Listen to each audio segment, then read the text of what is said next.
I'm very, very pleased with the way that we played. I give a lot of credit to St. Francis. They always come at us with different game plans and different ways to defend us, and we kind of never know what to expect. And so having played them last game at home and it went into double overtime, there's that element in the back of your mind of what are they going to do? What are they going to throw at you? And I think that was kind of on our minds throughout the week, but we really tried to focus on ourselves, and I'm really pleased with the way we had lots of different players step up and really represent, the kind of offensive system we try to play and then come up with really great stops defensively. So I'm thankful that we hit shots today. Catherine, you got us started three-pointer on the early possessions, and you guys just took control of the game early on. Can you just talk about how you guys came out of the locker room and what your game plan was to start the first few minutes? Well, like Coach said last game, it went into overtime, so we knew they were going to come out firing. We knew that we needed to be, on top of our game from the jump. That was very important to us. As soon as we came out, we all had confidence. Everybody was just letting the ball fly, and it just continued throughout the game. And 8 three-pointers ties the single-game school record, and 6 for yourself personally, and then the team hit 16, which is a single-game school record.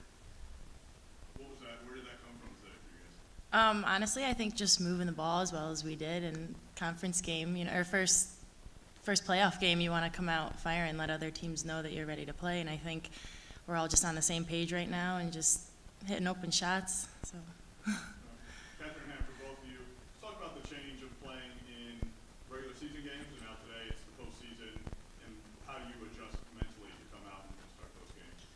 Well, I think there's definitely a bigger element of pressure with the playoff games, but I think it's more exciting. The team gets a lot more hype for these games. I mean, conference obviously we do too, but for these games it just means that much more, especially for all the seniors on our team that are going out. Ultimately, that's how I feel with these games, but just the excitement gets me going. I completely agree. Everybody, like all the underclassmen, we said this is for our seniors. This is their final time.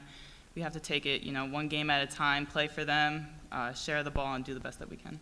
Great. And then, Catherine, if you want to go back to the locker room now, you can. Good job, guys. Thank you. See you tomorrow. Please be careful.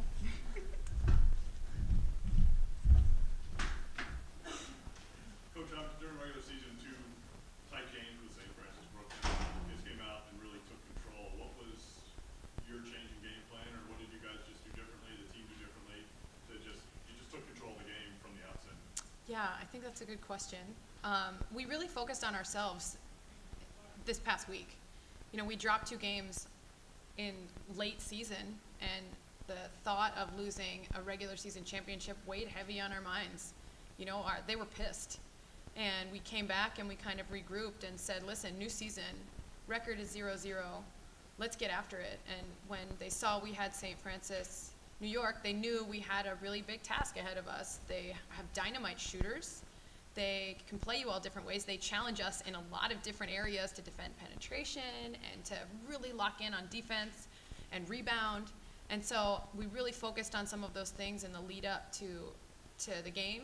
And I think defensively, especially in the first half, we executed very, very well. Obviously down the stretch, where they outscore us in the fourth quarter, I was not a happy coach on the sideline, but I was really pleased with our defensive effort, and I think that generated a lot of momentum offensively for us. And man, when Kat Haynes comes out first play of the game, I wish I could even take credit for designing the moment of the play that she shot it. I wish I was that good of a coach, but for her to be able to come out and knock down that 3 in the first shot of the game, I think the whole team was like, hey, let's do this, and they kind of rallied around that shot. So it was great. It was really fun to be able to coach a day like today where shooters were really confident. And then team basketball, 30 made field goals today, 24 assists, 7 different players having assists. Yeah. Just discuss that camaraderie and the chemistry and how it worked today.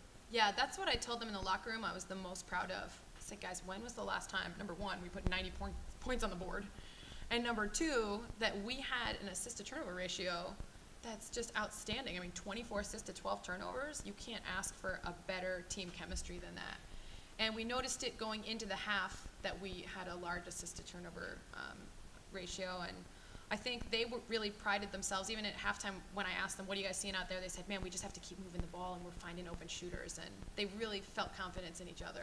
So I think the team chemistry and being able to fire on all cylinders, knowing that they believe in each other was big. Like we talk about how there's magic in the playoffs sometimes. This chemistry turns into a little bit of magic if you really believe in each other and you stay together. And I think that was a great reflection today on the court of them. I can't take much credit for it. It was all them deciding they were going to be a really great team today, and they were.